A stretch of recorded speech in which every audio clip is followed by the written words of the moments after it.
Hi, Nico. Welcome to Life Up Education TV. Hey Nana, how are Hey, you? I'm doing good. Well, thank you very much for coming today. So I know that you have a very interesting life story, right? So can you tell us, your background and what you do currently?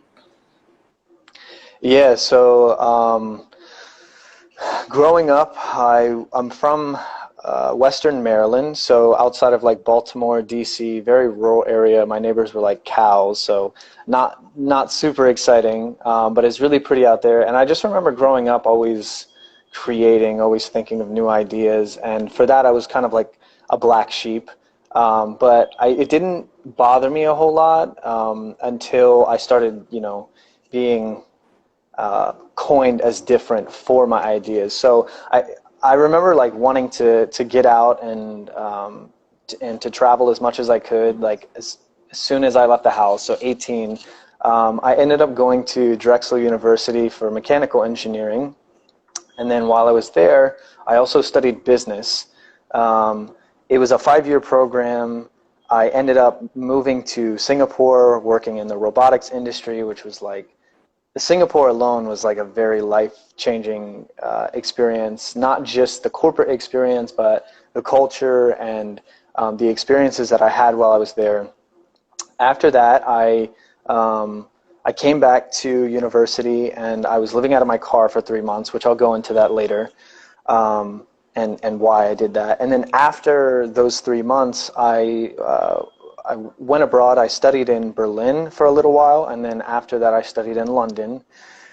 And then I left London, and I came back to, I moved to New York City, and I worked in fashion. But I was I was more on the corporate side, like supply chain, back end of everything. So I was seeing how like a big international corporation was working, and then I had to go back and finish school. So I had 15 months straight through.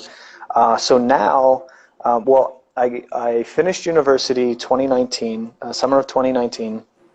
I was looking for jobs everywhere between like business development, corporate development. I ended up changing to finance after I moved back from New York because I was so interested in how finances affected the way business moved and the way they made decisions and things like that. So I was looking for jobs in both business development and finance. Couldn't find anything. Spent like a year just in isolation alone. I went to Japan for a little while with some friends, which was incredible. And then now I'm out here in LA. I just published a book a month ago, really like diving deep into my story, documenting everything. And I'm working in private markets in finance. So that's all I'm going to say for now because we have a lot coming on this front. How, so it sounds like you've been to different industries, right? Like, how did Yeah. you, I guess, how were you able to like try different things without like questioning yourself, like being like all over, basically, if that makes sense? Because I think Yeah. a fear everybody Go ahead. holds secretly.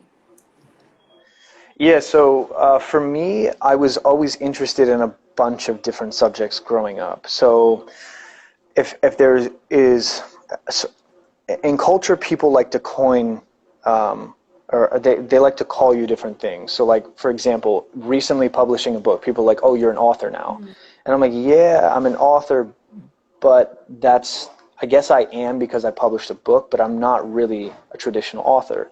And people love to classify things. It's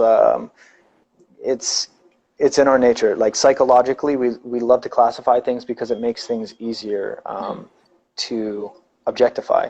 So growing up, I was always interested in a bunch of different things, and I think more than anything, I'm an artist. So I was always looking at artistic solutions for any problems. I wasn't seeing issues so much as I was seeing solutions. So when there was there was a work experience I had before going into robotics, which was in real estate, and it set me up for business development in robotics. So it was a completely new experience, but what I was doing while I was there, I was like, okay, what are some of the underlying strengths that I have that I can use in this position, even if it is new, even if it doesn't feel comfortable whatsoever. And there was a huge learning curve.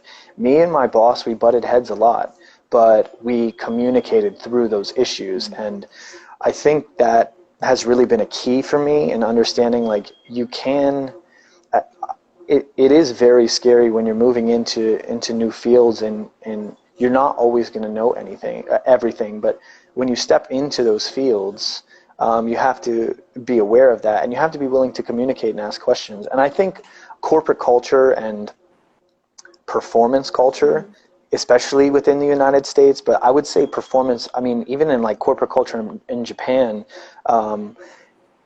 we're basing what we do, we're basing our identity off of what we do. So we're so afraid to fail at anything, and people actually aren't looking for that perfection. They're looking for maybe a failure and then a better solution. Because if you're never failing, you're never coming up with better solutions. Actually, that made me another question. Like, you have such a attitude about life where you're very easygoing, right? But like, Yeah. what makes you say no? What does it take you to say no? So one thing that I didn't learn until later was that there definitely are times and seasons for things. So part of the reason I lived out of my car after I was, living like a trust fund kid in Singapore was because I ran out of money, and I was trying to build an alternative energy business at the time. And intuitively, I knew it wasn't, like, I was headed down a road where it was a lot of hard work, and like I had the science to back my work, and I had connections, but internally I wasn't ready to shoulder the weight of something of that scale. But I kept moving forward, and I kept like, starving myself of gratification, because I thought that was, what you did if you wanted to be successful. And I dug myself into this hole where I couldn't really climb out. And I don't know, like, recognizing it took me a while after to recognize that there's a right place and a right time for everything. And you can be working towards something without working to get something. There definitely is a difference, and it's just you start to understand what that is after you spend time in your craft. Like that endurance, that waiting, as you're waiting to see the results, but you're more focused on, little victories are a big thing, and character is a huge thing. Were you disappointed though when you noticed that? Extremely. I see. Like, how did you overcome that time? It was a lot of quiet time. For the first time in my life, spirituality and emotional health became extremely important to me. I was always really into self-help because I figured if, growing up, my mom was a psychotherapist, so I understood the value of paying attention to your inner world. I don't think I really too much acknowledged, like, that human beings are intellectual, emotional, and spiritual, and I wasn't really paying attention to my spiritual life whatsoever. So it was getting quiet and figuring out, like, who God was, and spending time with God. And that was way different for me, because in my mind, every day something was going on and I wasn't progressing. I was like, there's no point to be spending time with God, because that's not going to help me achieve my dreams. That's not going to help me get ahead in life. Like, I'm not doing anything. But actually, I was learning a lot of really important lessons, because I was looking for accomplishments and accolades, and that was very performance oriented, like very performance identity based. I wasn't looking at my own character, and I didn't realize that if I didn't have the character to sustain what I was building, I wouldn't be able to manage that. I see. That's a very big learning. I'm also facing the same thing, so I can very much resonate with everything you said. So that actually leads to my next question, which we just talked about rejection in terms of you rejecting yourself, right? Like, you coming to the point where you realize that, well, maybe this thing I'm working on maybe is not for me, right? And that's a one form of rejection toward your dream. Yeah. So I want to talk about rejection a little bit. How do you, how can you keep your sense of self-love and sense of self-worth when you have to take rejections from either internally or outside of the world? That's a really tough one, because I think, so we all struggle with different things, but one of the underlying issues that we struggle with is that we want to be loved and we want to be accepted. But that can look a lot of different ways. So we can identify the root, but we also have to take a look into what's going on in our own life and like what we struggle with. So for me, I actually just had a podcast the other day where somebody asked me like what the biggest fear in my life was. And I said, for me, it was the fear of rejection, but that was tied to the fear of failure. I thought it was the fear of failure. Mm-hmm. But it was really, I didn't want to fail because I didn't want to be rejected. So I figured out a way growing up, almost like a survival mechanism, where if I was interested in something, I would go in private and I would become masterful at it. And I wouldn't bring it out in front of people until I was already a master. Mm-hmm. So then people would be like, oh, wow, because I was looking for that acceptance. So I think it's going to look a little bit different for everyone. Mm-hmm. But for me, accomplishing a bunch of different things and becoming extremely eccentric and having all of these different accolades where I could like boast, like subtly, like humbly boast about myself. Like I was never like outright about it. I tried to pretend like I was humble and then I would talk about it, but I loved talking about myself, but I wasn't, like life wasn't getting any richer. It just felt more and more hollow. And I was spending all of this time and I was like, why am I spending all this time doing these things? Because it's not actually for me. It's like I'm doing these things, I'm interested in these topics, of course, but it's almost like I'm putting in the work so that I can tell other people to get them to affirm me and accept me. And I remember really early on, like thinking about the difference between acceptance and tolerance versus celebration. Mm-hmm. And I began to change friend groups based on that because I was interested in being celebrated as a friend, as most people would, you know, rather than being tolerated or accepted. But I was thinking about these things when that first thought came into my mind when I was like in the 5th or 6th grade. Mm-hmm. So I was like 11 or 12 at the time. And a lot of people are thinking about these things when they get into university. They're 18, 19, 20, 21. When they go out into the real world, they're like, oh, you know, my coworkers actually aren't my friends. They're not really interested in me. We just do the same things. So when I began to figure out that accolades and my accomplishments weren't actually helping me overcome my fear of rejection, it was getting quiet, and it was that quiet time. It was that time alone. It was spending time figuring out who I was and getting to know who I was. And that time really sucked because in the moment, it was like, oh, I don't have any friends. Oh, I'm not close to anyone. Like, I don't feel like I'm actually connecting with anyone. Mm-hmm. But that time alone is so important, regardless of how long the season is, because when you're not around many other people, you're actually getting to figure out who you are, and it's unstained by the views of other people. So that when you do come back into friendships and relationships, society, you know who you are. And that is powerful to a lot of people because, you know, even moving out here to LA 2 months ago, everyone has an idea for how I should live my life. Right.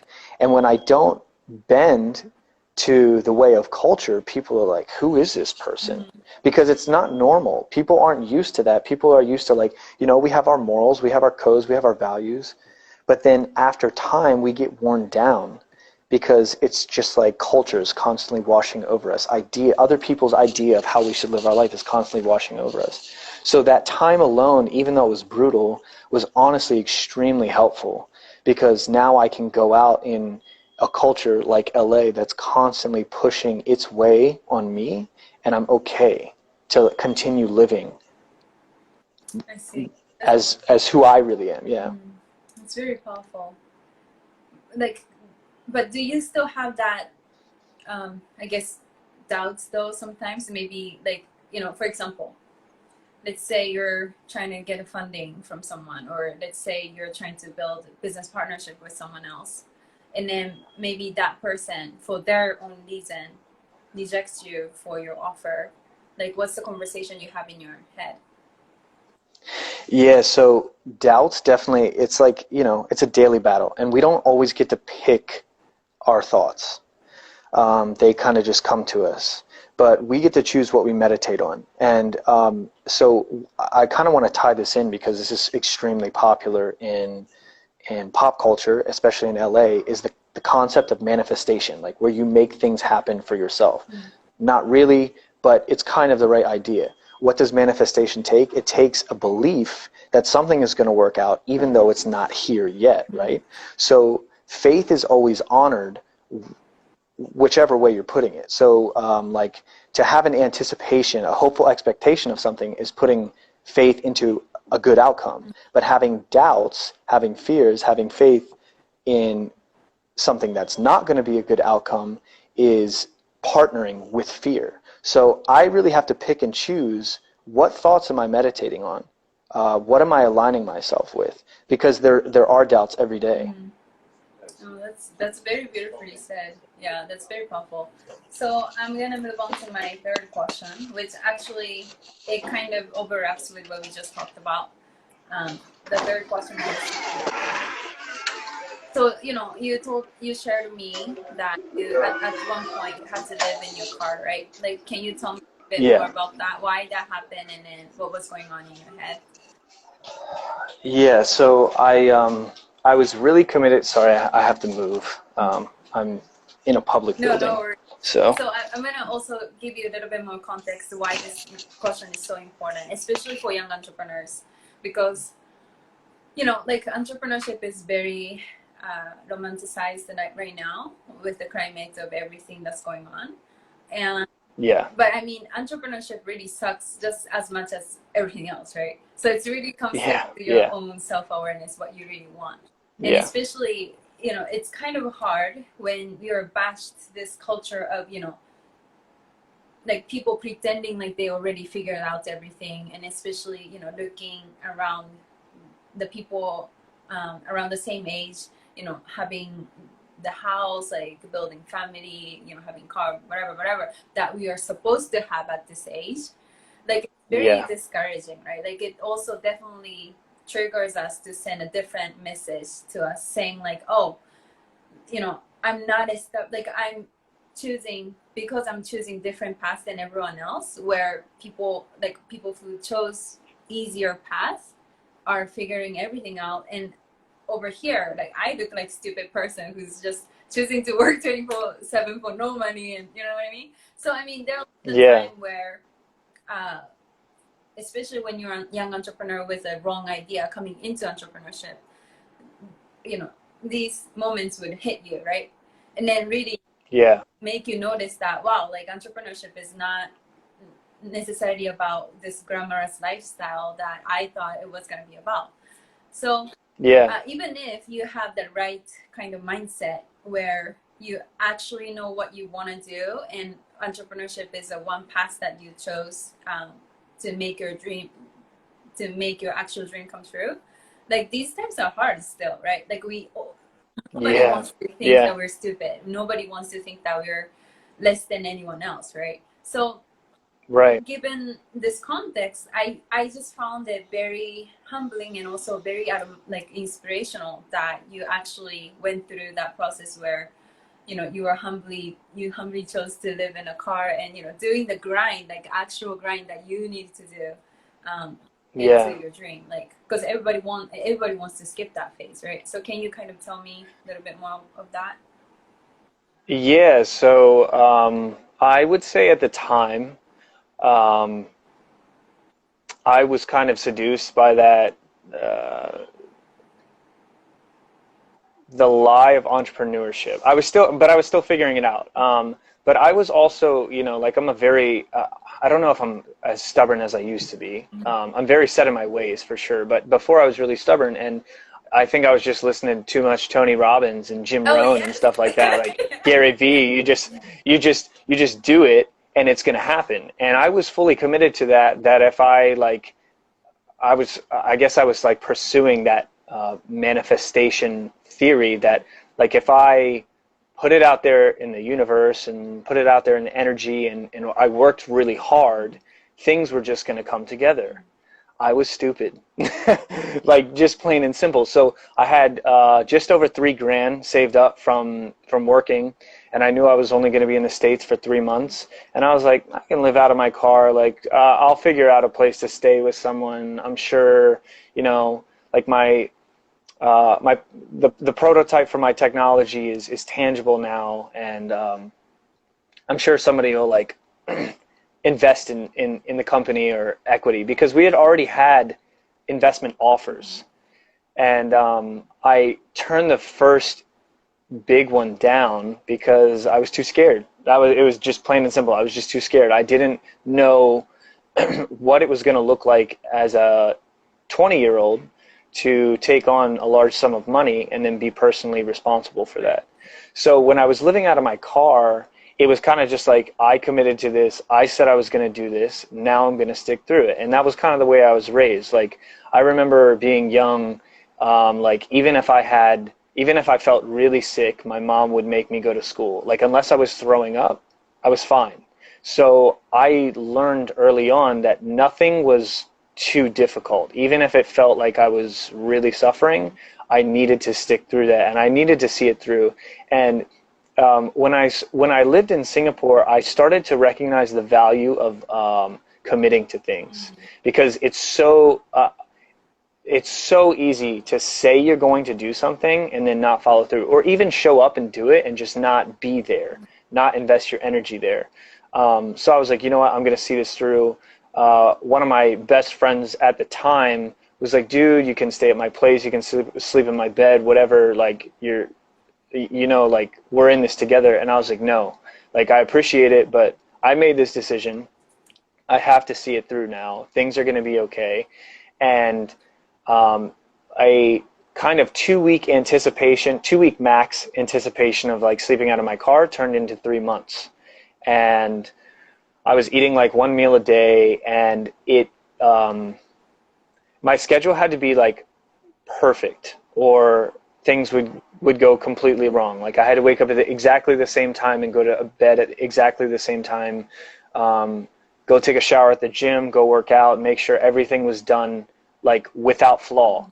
And over the course of 12 weeks, that wore me down. Like I thought I was like, okay, I'm capable of doing this. And I realized that I thought a lot higher of myself than was actually true. And I really felt kind of like dejected, and I guess that's the right word, like an outcast from society. Like people were like, oh, like what's going on? Because I wasn't really around. People were like, what's going on with you? And I was like, oh, you know, just like laying low. They were like, where are you living now? And I'm like, yeah, I'm staying out of my car. And they're like, no, like, well, I'll give you a place to stay. None of those people, on the nights where it was too hot to sleep in my car, none of those people who offered a place actually fulfilled their word. So I was kind of in this place where I was like, maybe I'm not actually as great as I think I am. Maybe I'm not as valuable as I think I am. And that was a really tough place to be, because I was still holding on. The only thing I was holding on to was the success of the company, because it was my idea. It was tied to me. So I was like, if the company succeeds, it means I succeed. And if people accept the company, people accept me. It was kind of like that type of thinking. And I found out when I was in London, I walked into an investor's office for a meeting with him, and he was on the other side of the world. And I was like, this is it. It's over. Like, I'm done. I can't do this anymore. I'm out of money. My business partner bailed on me. Like, I knew that it was coming to this end, and I just didn't want to accept that. And I should have got out months ago. And that's when I really had to like get alone and figure out what was going on, because I felt like I had no purpose. And if you've ever been there, for you or anyone watching, like any of our audience who's watching, has ever been in life without purpose, there is nothing that can satisfy or make that pain go away. It is the most numbing, terrible feeling in the world. because you're living out your days questioning what to do Right. with your days.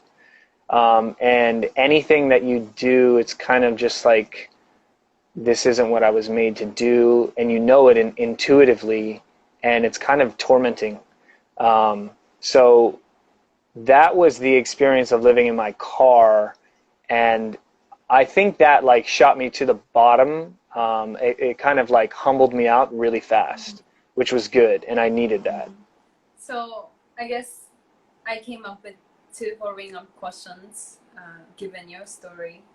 The first thing is, so you earlier mentioned about like how you were, I don't know, you said it was stupid of you that you thought, you know, if you just like put out the energy and working really hard, it's gonna happen, right? Like why did you say it was not the right way to go? So no. So we love to hear the stories of people who give everything in order to have it all. Mm-hmm.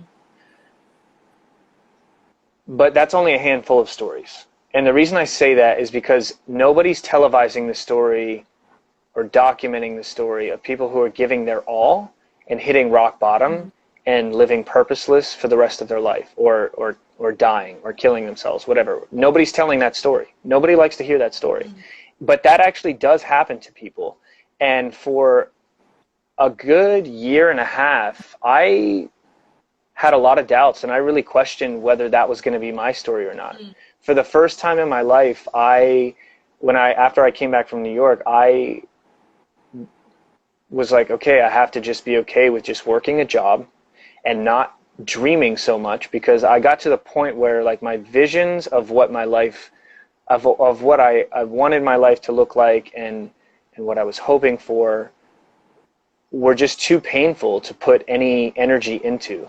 And I was just like, you know what? I just have to enjoy these little moments in life. Like I didn't really feel like I was connecting with anyone. I felt really alone. I felt like without purpose. I felt super isolated. And those are two different things. You can feel alone and be around people, but then you can actually be isolated, apart from community, and that's a completely different feeling. So yeah, I don't know. Does that answer your question? Yes. I kind of lost track of my thoughts there. Sorry. Yeah, no. Um, my original question was, why did you say that it was stupid of you that, you know, you just, I guess you went on the dreaming route and then just worked your ass off, and then you were hoping that it Yeah. would work out. But according to your answer, was that like that's not the whole story that's get picked up. Like a lot of time, I mean, there are times where people lose hope because they lose on their ideas, right? So then my next question would be like, so you obviously had that moment where you had to kind of like, you know, really do more thinking about what you wanted and then redefine your purpose and everything, right? And then as you were describing, it was painful experience, and then you felt isolated, and you really, right? So what do you think um, gave you, so during that time, what made you to become faithful again about, you know, it's okay to dream, it's okay to, because I guess fundamentally this is very interesting question, because this is my whole theme of the Life Up Education TV is predicated on, where I recognize the same struggle too. I think as we age, we tend to lose hope, we tend to be cynical, we tend to, right? And Yeah. it totally makes sense.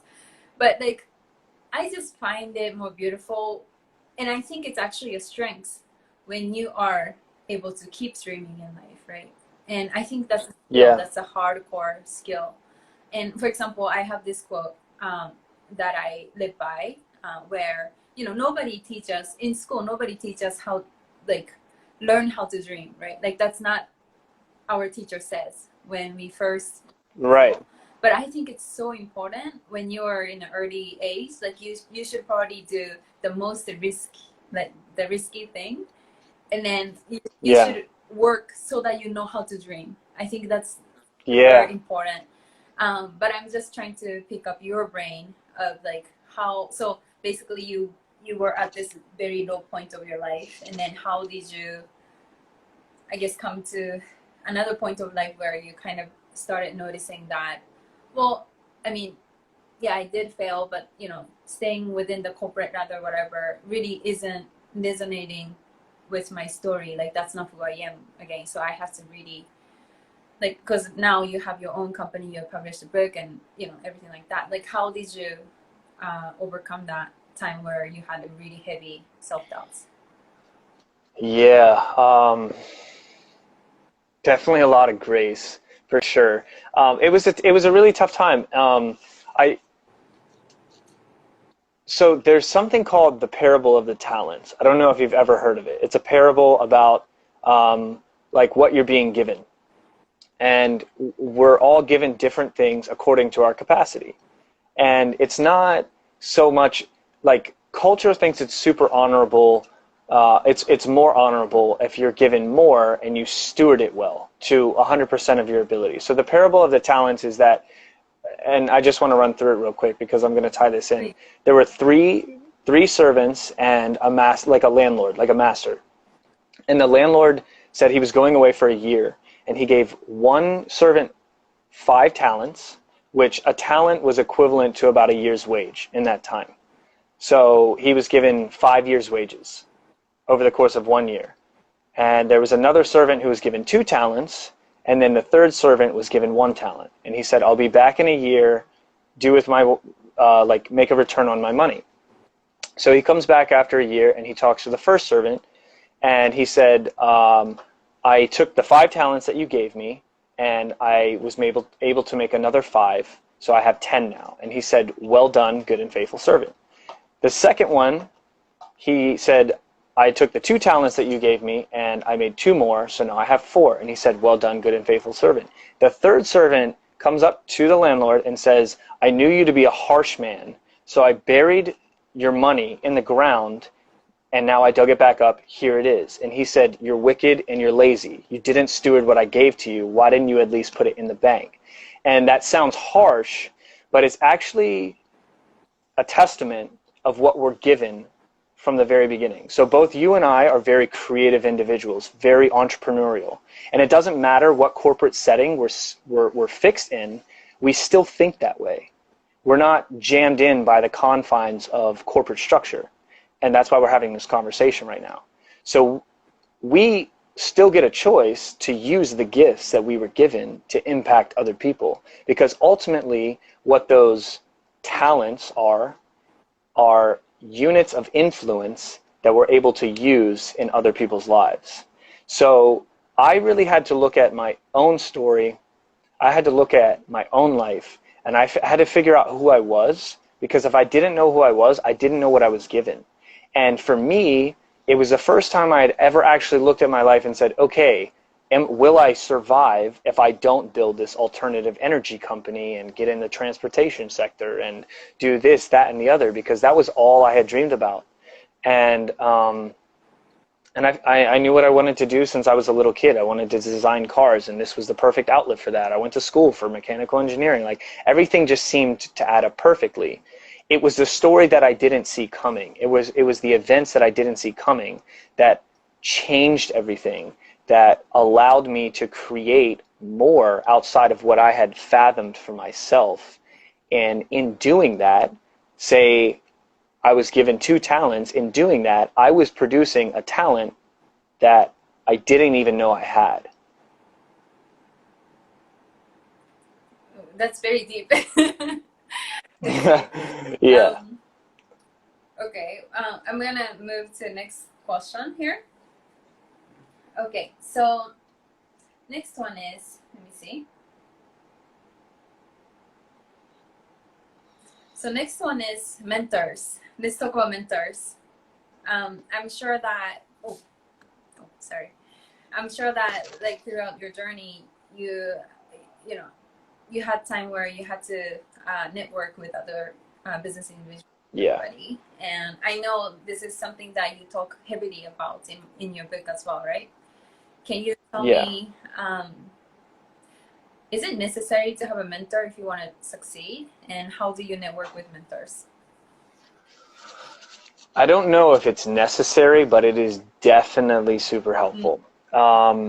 A lot of my mentors didn't come from networking as much as it did just from asking questions. The more I ask questions, there are always people out there who are extremely wise and have a lot of experience who are just waiting for people with less experience to ask them questions. They want to teach. Some people are teachers by nature and they're not in the school system. They might be, like, for example, when I worked in the fashion industry, I worked directly under a senior vice president, the senior vice president of the business of sales, and I was just asking her questions constantly. So she was showing me the corporate world that I would never have been able to see even if I would have spent 20 years trying to work my way up the ranks. One of my personal mentors growing up, it was just from asking questions about school, asking questions about different areas of academics and how I could use the gifts that I had to apply it to the world of academia. And I still get to call him and talk to him. I just called him when I released my book, and he thought it was hilarious because I was terrible at English and grammar and writing growing up. So, you know, it's like you're building not only emotionally beneficial relationships with these people, but you're building deep intellectual relationships with them because they're sharing things that people have to pay for a lot of the times. Right. So you mentioned wise. How do you define wise people? What is wise? I think it's an accumulation of understanding, experience, intellect, never stopping the learning process, always curious about everything else, and never thinking that they're wiser than they are. For any individual, I should say, like you're truly wise when you don't think you're wiser than you are, because even if you don't know much, that's the beginning of understanding. And things are so subject to change so frequently. There's not too many ultimate truths in the world. A lot of people think there are. A lot of people think the way they live their life is their ultimate truth. But it can get really subjective when you look at life like that. And to think that you have it all figured out when somebody else is living a completely different life and they're extremely, I should say, I don't want to say successful, but their life is extremely rich and rewarding. To look at their life and to not take into consideration that they're doing something right is foolish. So I think it's accumulation, and also being an accumulation of understanding and experience, but also discernment. Because as you have more experiences, you become more aware of what the root issues of experiences or situations are. And you can quickly identify that problem. Do you think that it's important for us to know how to control our emotion? Like, is it one of the characteristics we should have as a successful person? Yeah, I don't think you should. So growing up with a psychologist, this is a really interesting question. Okay. Emotions are almost like a check engine light in the car. Like, you shouldn't be driven to action by your emotions, but you should begin to look within yourself as to why that emotion is going off. And then as soon as you can identify what's causing that emotion to go off, then you can come up with a proper answer. And there's not always going to be, it's not going to be like that every time where you can't just, like, you have to stop and reflect and things. Sometimes your emotions will drive you to action. So yeah, I think that's important. I see. Because as a leader, you're not making rash decisions. Right. Is there any tip you want to give to people, or any sort of, tactic or method you use to, I guess, control your emotion? Yeah, I would say, at least for me, it's taking a step back from the situation. Mm.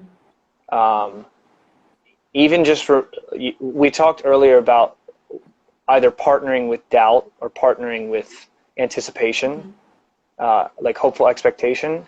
And sometimes you have to take a step back, and you can't partner with that emotion, because as soon as you partner with that emotion, it causes an emotional response to evoke. Mm. I see. Okay, so I'm gonna move on to my final question. Oh, okay. So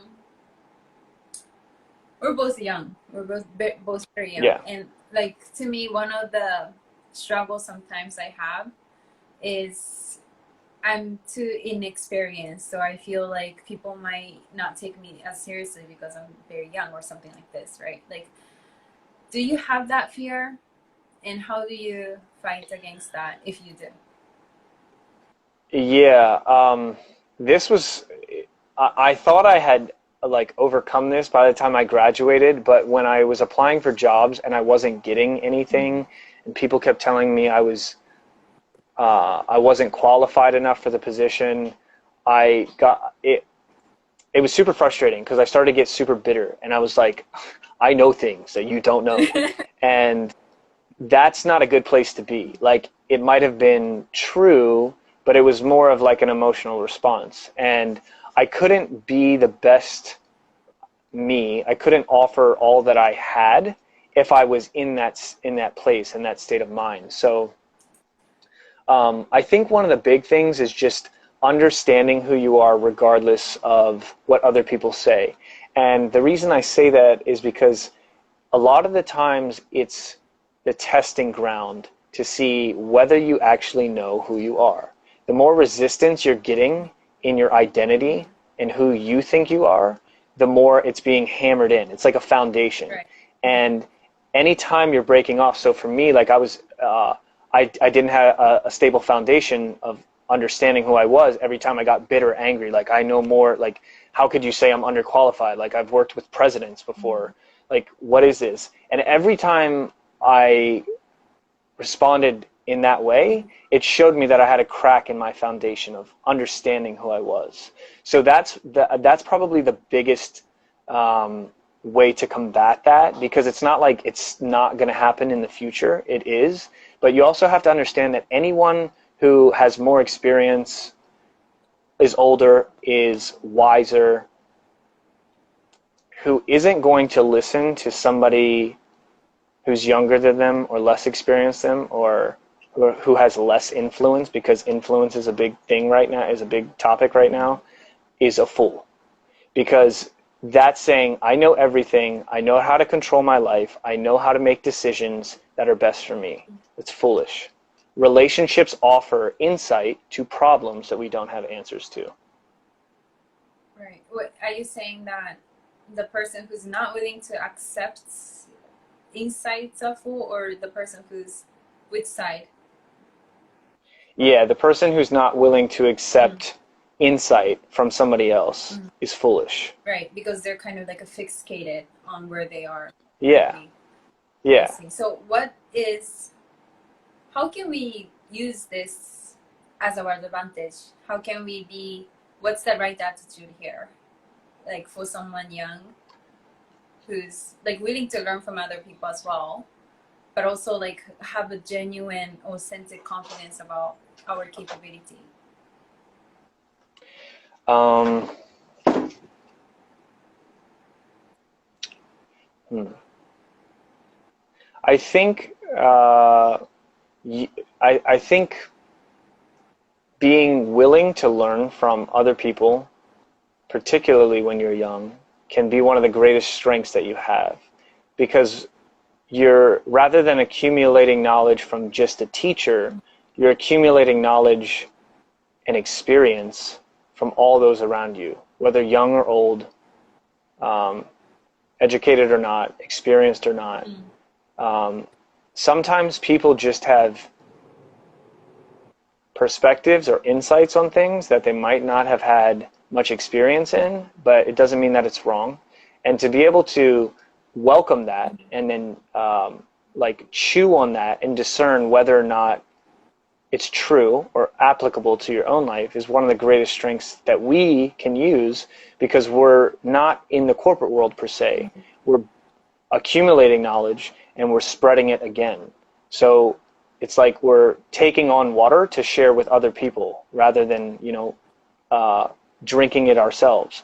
And that is a strength that people in our position can utilize.